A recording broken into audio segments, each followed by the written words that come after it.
भारत की कई प्रसिद्ध इमारतें जैसे ताजमहल, लाल किला, फतेहपुर सीकरी एवं कई प्रसिद्ध मकबरे जैसे अकबर व हुमायूं का मकबरा, जो कई वर्षों से पर्यटकों के आकर्षण का केंद्र रहा है। इन इमारतों का निर्माण मुगल काल के दौरान किया गया था। मुगल साम्राज्य लगभग 331 वर्षों तक रहा। आज हम इस वीडियो के माध्यम से मुगलों के आगमन के बारे में जानेंगे कि किस तरह भारत में मुगल साम्राज्य की स्थापना हुई।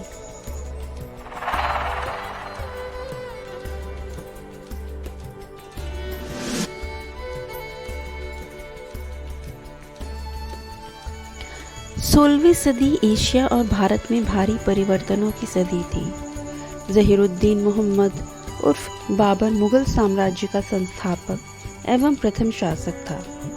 इनका जन्म मध्य एशिया के वर्तमान उज़्बेकिस्तान में 14 फरवरी 1483 में हुआ था। बाबर तैमूर और चंगेज़ खान के वंशज थे। तैमूर का साम्राज्य वोल्गा नदी की निचली वादी से लेकर सिंधु नदी तक फैला था। इसमें एशिया माइनर यानी टर्की, ईरान, आक्सस पार के क्षेत्र, अफगानिस्तान और पंजाब का एक भाग शामिल था। 1405 में तैमूर की मृत्यु हो गई। तैमूर की मृत्यु के उपरांत तैमूरी साम्राज्य में कई बदलाव आए। इसी दौरान बाबर 14 फरवरी 1494 में 12 वर्ष की छोटी उम्र में ही अक्सस पार के छोटे से राज्य फरगाना का राजा बना। बाबर ने समरकंद को जीतने के कई असफल प्रयास किए। बाबर एक बार ईरानी फौजों की मदद से गद्दी पर बैठा भी, लेकिन कुछ समय बाद ही उसे वहां से उज़्बेकों ने निकाल दिया और फिर उसे काबुल आना पड़ा। इन विकास क्रमों ने आखिर बाबर को भारत की ओर रुख करने पर मजबूर कर दिया। उत्तर पश्चिम भारत की राजनीतिक स्थिति भारत में बाबर की प्रवेश के लिए उपयुक्त थी। 1517 में सिकंदर लोदी की मृत्यु हो चुकी थी और इब्राहिम लोदी गद्दी पर बैठा था। सबसे शक्तिशाली अफगान सरदार पंजाब का सूबेदार दौलत खान लोधी था, जो लगभग एक स्वतंत्र शासक था। दौलत खान लोधी ने बाबर को भारत आने का निमंत्रण दिया और सुझाया कि वह इब्राहिम लोधी को अपदस्थ करे। पानीपत का पहला युद्ध उत्तरी भारत में लड़ा गया था और इसने इस इलाके में मुगल साम्राज्य की नींव रखी। यह उन पहली लड़ाइयों में से एक थी जिसमें बारूद, आग्नेयास्त्रों और मैदानी तोपखाने को लड़ाई में शामिल किया गया था।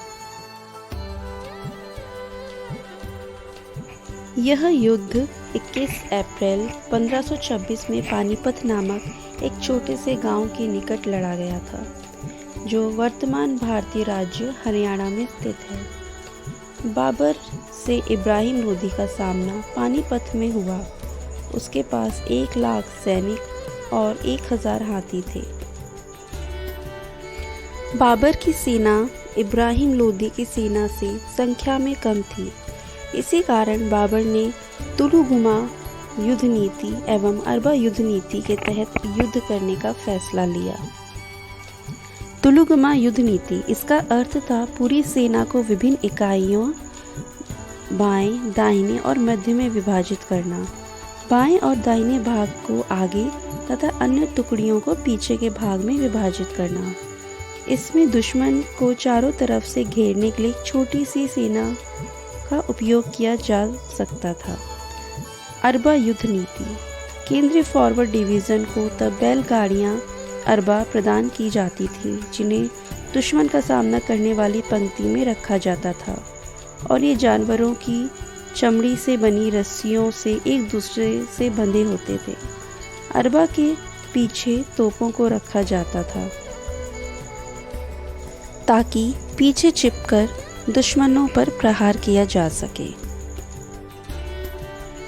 बाबर की ठोस प्रतिरक्षा प्रणाली का ज्ञान इब्राहिम लोदी को नहीं था। पानीपत के इस युद्ध में इब्राहिम लोदी युद्ध भूमि में मारा गया। इस तरह बाबर की विजय हुई। पानीपत की लड़ाई को भारतीय इतिहास की निर्णायक लड़ाइयों में से एक माना जाता है। इस लड़ाई ने लोधी सत्ता की कमर तोड़ दी थी तथा दिल्ली और आगरा तक का पूरा क्षेत्र बाबर के अधीन कर दिया। आगरा में इब्राहिम लोदी के जमा किए हुए खजाने ने बाबर की वित्तीय कठिनाइयों को कम किया। खानवा की लड़ाई बहुत भयानक रही। बाबर की सेना की संख्या कम होते हुए भी वह खानवा का युद्ध जीत गया। उसका कारण बाबर की वही युद्ध नीति थी जो उसने इब्राहिम लोदी के खिलाफ इस्तेमाल की थी, जिसका अंदाज़ा या कहीं ज्ञान राणा सांगा को नहीं था। परिणामवश राणा सांगा की इस युद्ध में हार हुई। राणा सांगा वहां से बच निकला था और वह बाबर से फिर टकराना चाहता था, पर उसके अपने ही कुलीनों ने उसे जहर दे दिया, जो ऐसे किसी भी कदम को खतरनाक और आत्मघाती समझते थे। इस तरह राजस्थान के सबसे शूरवीर योद्धा की मृत्यु हो गई। खानवा की लड़ाई ने दिल्ली आगरा क्षेत्र में बाबर की स्थिति को और सुरक्षित बना दिया। आगरा की पूरब में ग्वालियर, धौलपुर आदि किलों की एक श्रृंखला को जीतकर बाबर ने अपनी स्थिति को और मजबूत बनाया। इस तरह बाबर ने भारत में मुगल